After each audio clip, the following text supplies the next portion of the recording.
Francisco Manrique decidió apostarle todo a la paz. Desde hace más de 4 años se dedicó a promover que la educación y la innovación deben ponerse al servicio de la paz y el posconflicto.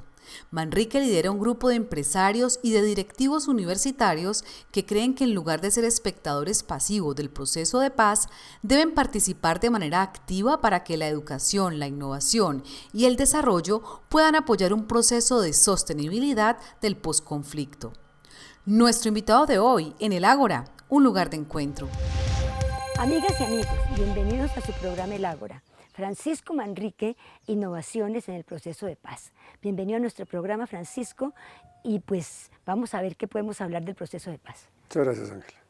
Bueno, Francisco, usted ha liderado un proceso que tenía que ver con unas innovaciones al proceso de paz. Ahora que se está dando pues unas condiciones muy complicadas en que, por ejemplo, no se han podido poner de acuerdo sobre las objeciones a la JEP y el país pareciera polarizado. ¿Qué nos dice usted para dónde vamos? Pues la respuesta a esa pregunta me hace remontar a cuando, muy al principio del proceso, cuando el presidente Santos toma la decisión de volver visible las conversaciones que se estaban teniendo con las FARC. A mí me invitó el general José Javier Pérez, en ese momento jefe del Estado Mayor Conjunto, para que reuniera un grupo de empresarios y le aportáramos una visión en ese momento también bajo la perspectiva de cómo podría verse el posconflicto. O sea, estoy hablando en el mes de septiembre del año 2011. Yo he tenido la vinculación, porque fui el promotor de la iniciativa con otro grupo también de amigos, empresarios, de montar una organización que hoy en día se conoce con el nombre de Conect Bogotá Región, que convoca universidades, son 30 universidades las que están en esta organización y alrededor de 30 y pico de empresas, con el objetivo de darle fuerza a un concepto que creemos que es la gran apuesta que tiene que tener un país como estos, que es alrededor del tema de ciencia, tecnología, innovación y emprendimiento. En esa época, ante la invitación de José Javier, básicamente era qué podíamos nosotros aportar. Ya habíamos tenido alguna experiencia, algunas personas de ese grupo en el proceso anterior de Pastrana, cuando el Caguán, ya habíamos estado relativamente cerca, fallido proceso, ya hemos estado relativamente cerca al mismo, y la respuesta que yo le di en ese momento al general Pérez fue: déjemelo pensar, vamos a trabajar desde un ángulo distinto, no quiero repetir una experiencia que no fue afortunada, y le comenté pues que yo estaba en ese momento impulsando este tema de innovación en la región. Y efectivamente nos reunimos, él me contó básicamente que acababan de darle la responsabilidad de coordinar los grupos de inteligencia que iban a alimentar las conversaciones que se iban a iniciar. En ese momento se estaba hablando pues básicamente de La Habana o en Noruega, y tuvimos la casualidad de que en la semana siguiente llegó una persona, socia de una firma muy importante y muy conocida a nivel mundial, que se llama IDEO, en California. A quien le comenté la posibilidad de plantear una propuesta alrededor de cómo desde la innovación podría uno contribuir a un proceso que se estaba iniciando. La pregunta que evidentemente surge es ¿por qué el planteamiento? ¿Y de dónde sale el título que fue el que le presenté al general Pérez?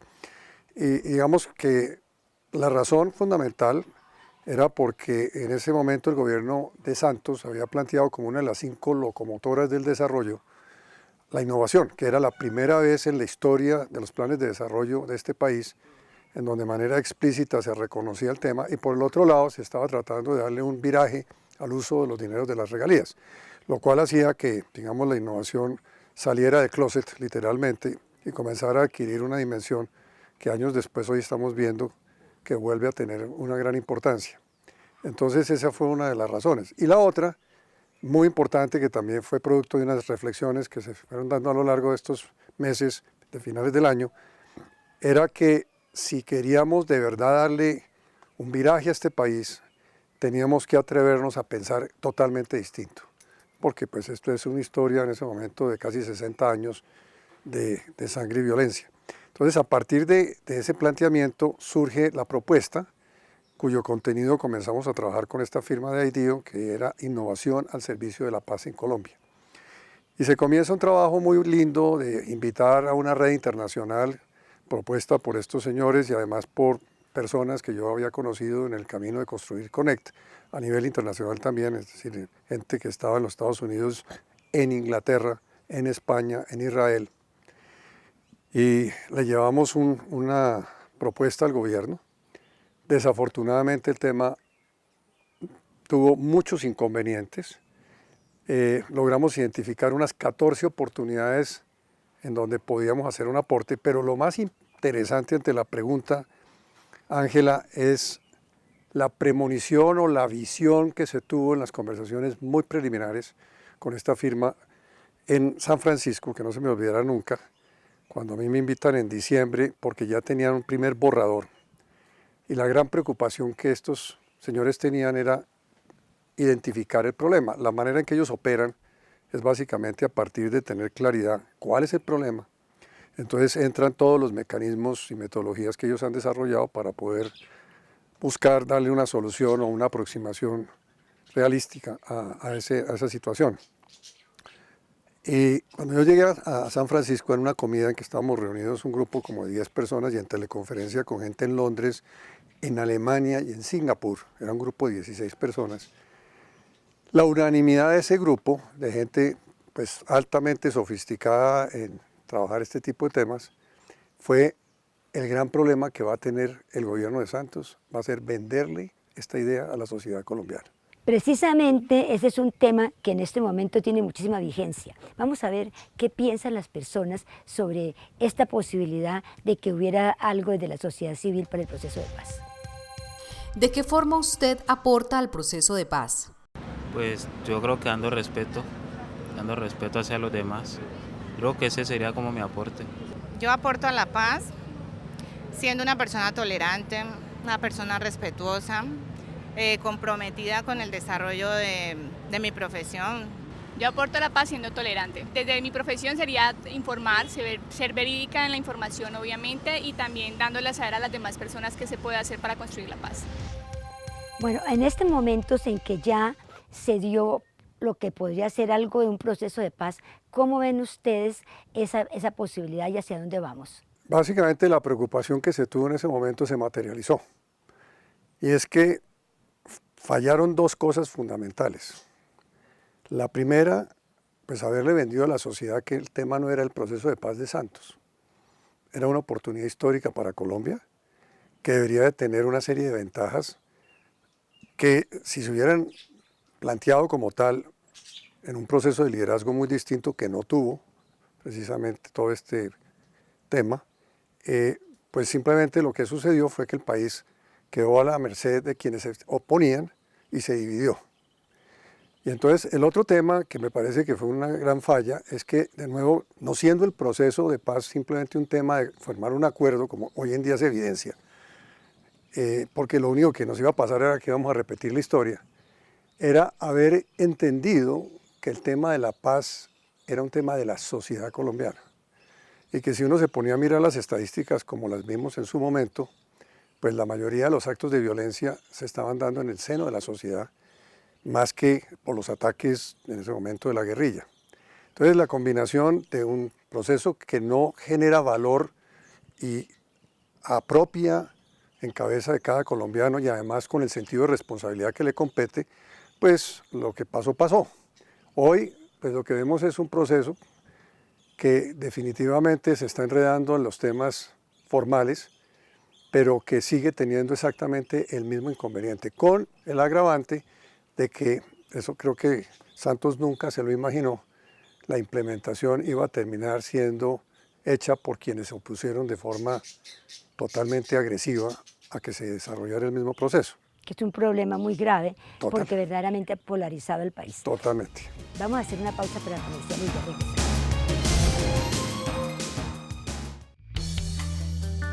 Los mejores párpados los hacen los oftalmólogos. Rejuvenecimiento facial de párpados y cejas, cirugía de bolsa de párpados y flacidez de piel, toxina botulínica y ácido hialurónico. Doctora Ángela María Dolmesh, médica oftalmóloga, especialista en cirugía estética y reconstructiva de párpados, cejas y vías lagrimales de la Universidad de McGill en Canadá. Clínica de Oftalmología de Cali, carrera 47, número 8C94, consultorio 211, teléfono 511-0267 en Cali. Visita Nachira, uno de los 10 finalistas en el 2016 de los Premios Mundiales de Hábitat, reconocida internacionalmente como mejor práctica. Conozca el baño seco y compostero, la cocina solar, la fuente de la Pachamama. Asista a una velada a la luz de la luna, piérdase en el laberinto, vea cómo funciona una biciducha, aprenda cómo se hace el papel hecho a mano y los juguetes de desechos reciclados, disfrute de una noche en familia en la Ecoaldea, conozca los proyectos productivos que constituyen la columna vertebral de esta Ecoaldea de mujeres, saboree los mejores platos vallecaucanos, haga sus reservaciones con anterioridad, atendemos congresos, grupos y colegios, visite nuestra página web www.nachira-ecoaldea.org. Corregimiento El Bolo San Isidro, a pocos metros del Parador Alaska. Nachira, ganadora del galardón a la Mujer Vallecaucana 2018 en el ámbito económico.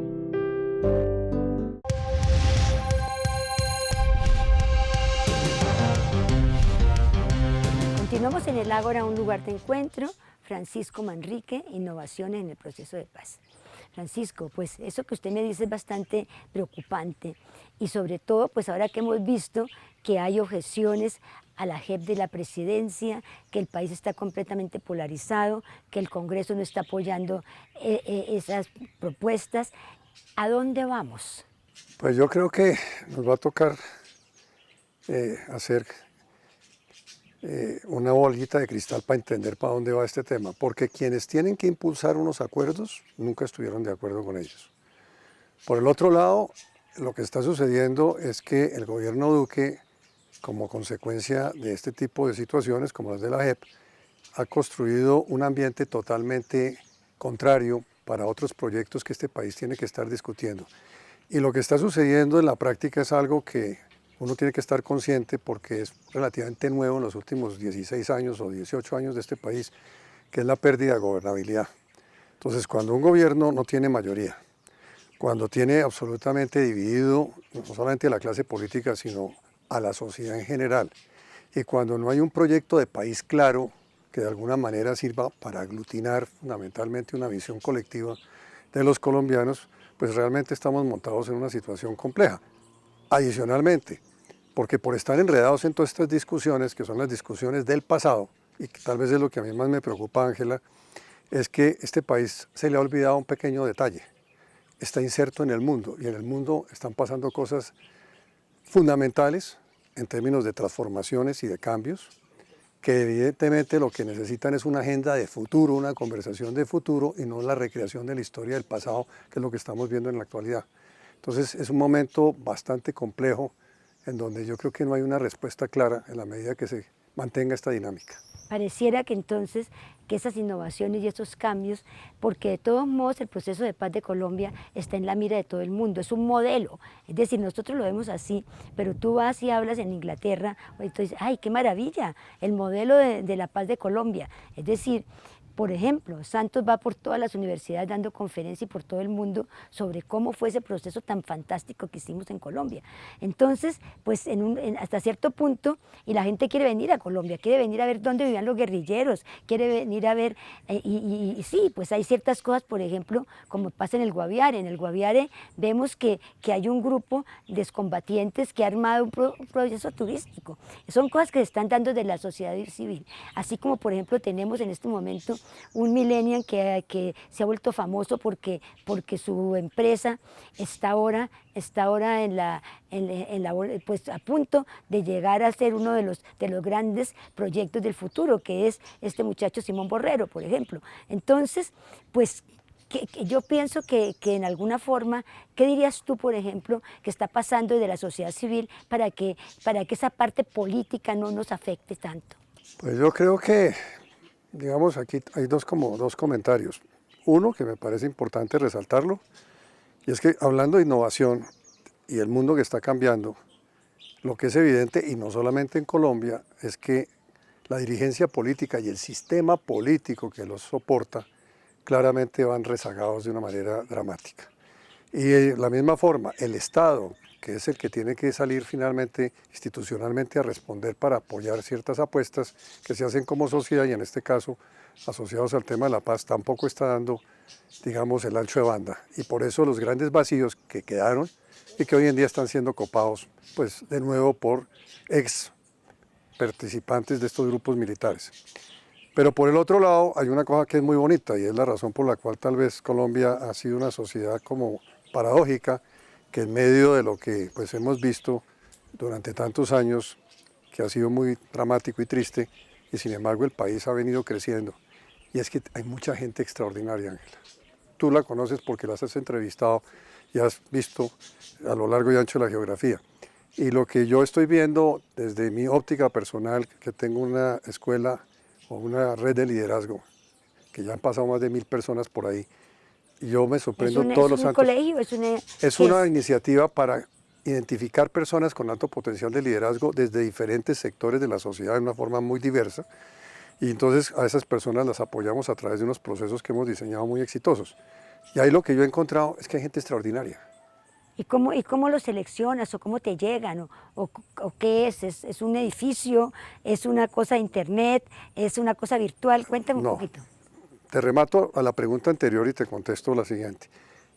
Esa sería, digamos, una parte de una respuesta, es decir, no quedarse quejándose, sino haciendo aportes como este tema que te estoy mencionando, del cual nos sentimos muy orgullosos todos los que estamos alrededor del mismo.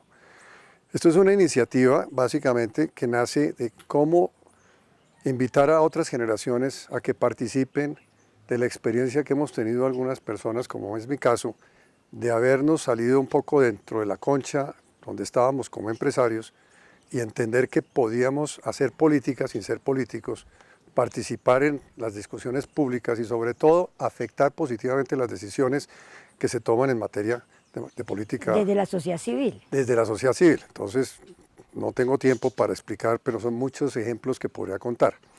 Desde ahí, básicamente, la decisión que tomé yo en el año 2006 con un muy buen amigo con quien fundamos el Foro de Presidentes, que es otra de esas iniciativas que van en la misma dirección, dijimos, hombre, ¿por qué no invitamos a estas nuevas generaciones a que se vinculen a un proceso donde nosotros podamos identificar quiénes son esas personas que se van a encargar realmente de transformar la realidad de un país? Y aquí vale un comentario. No podemos esperar a que alguien nos haga el milagro.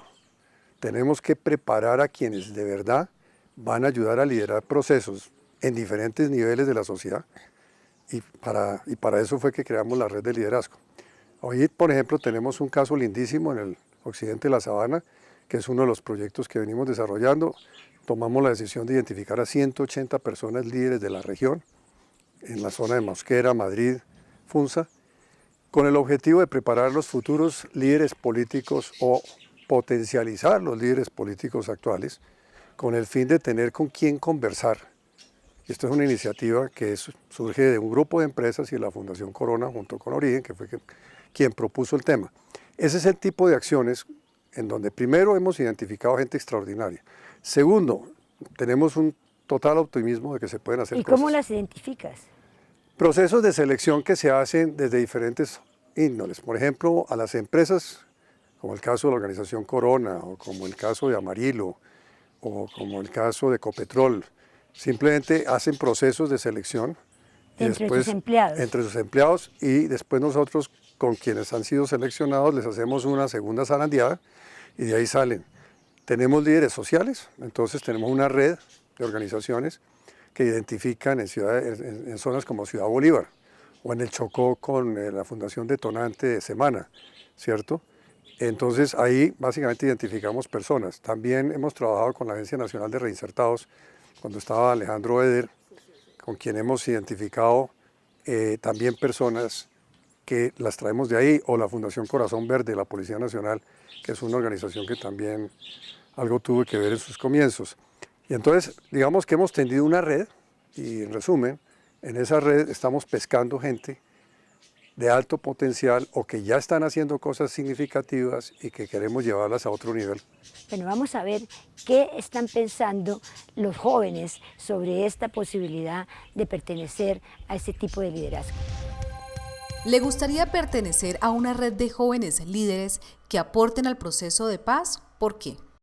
Claro, yo creo que es muy importante crear esa clase de redes y claro, participaría, principalmente porque es que los jóvenes somos los que estamos construyendo el nuevo país, somos los que estamos encargados de luchar por construir una mejor ciudadanía, por construir un mejor país, y desde el Congreso es donde se hacen las leyes, así que los jóvenes tenemos esa responsabilidad histórica de hacerlo. Pues me parece que es importante, es algo que además de estar en un grupo o algo así, debería como inculcarlo también en casa, ¿no? No solamente que porque pertenezca a un grupo pueda hacer la paz, sino también con actos pequeños se puede lograr algo grande. Pues vemos que hay mucha gente y muchos jóvenes que están haciendo cosas importantes e interesantes en alguna forma por este país. ¿Por qué no les decimos, Francisco, qué pueden hacer y dónde se pueden comunicar para poder pertenecer a esta red de liderazgo que ustedes tienen? Pues mira, lo pueden hacer, tenemos una página web que es www.origen.net.co y simplemente quiero leer la invitación para quién es esta organización y qué podemos hacer.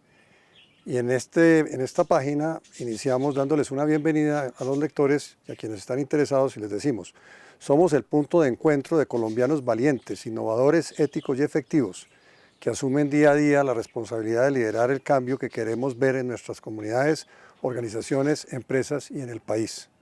Entonces, básicamente la invitación que yo haría a través de tu programa es a quienes estén interesados ponerse en contacto con nosotros, porque básicamente estamos en el proceso de construir una red nacional de líderes, de gente que comulga de una visión y dentro de un parámetro de valores, y que de alguna forma en sus respectivas comunidades, empresas, donde se encuentren, están con la visión que acabo de leer, quieren transformar la realidad de este país, asumen el reto de tener una responsabilidad en ese sentido y están ya cansados de quejarse y están haciendo algo al respecto. Esa sería la invitación que yo haría.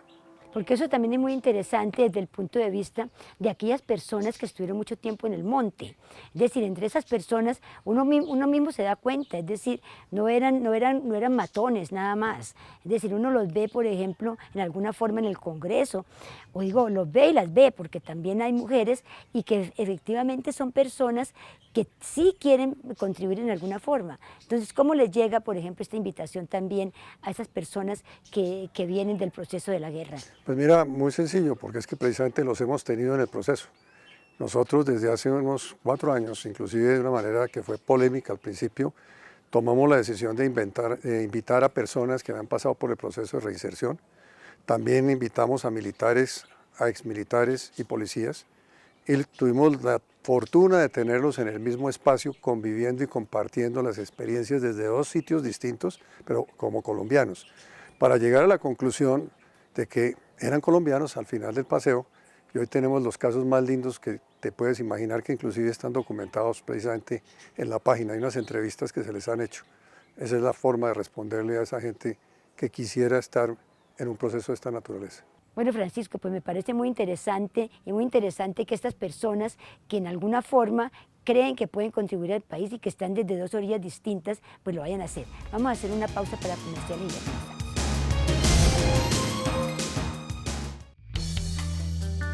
Los mejores párpados los hacen los oftalmólogos.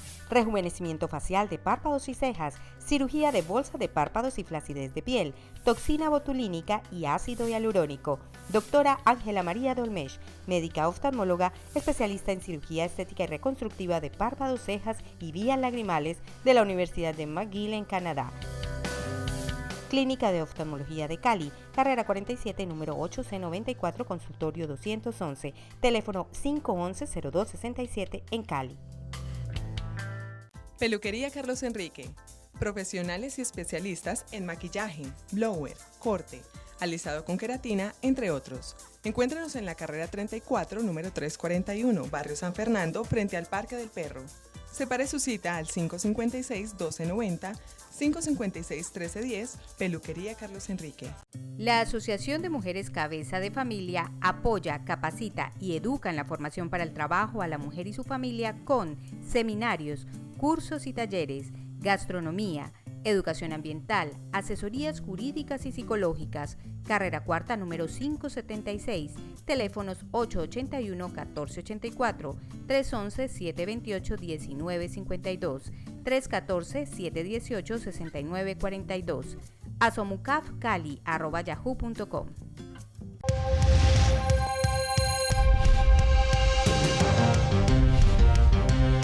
Continuamos en el Ágora, un lugar de encuentro. Francisco Manrique, innovaciones en el proceso de paz.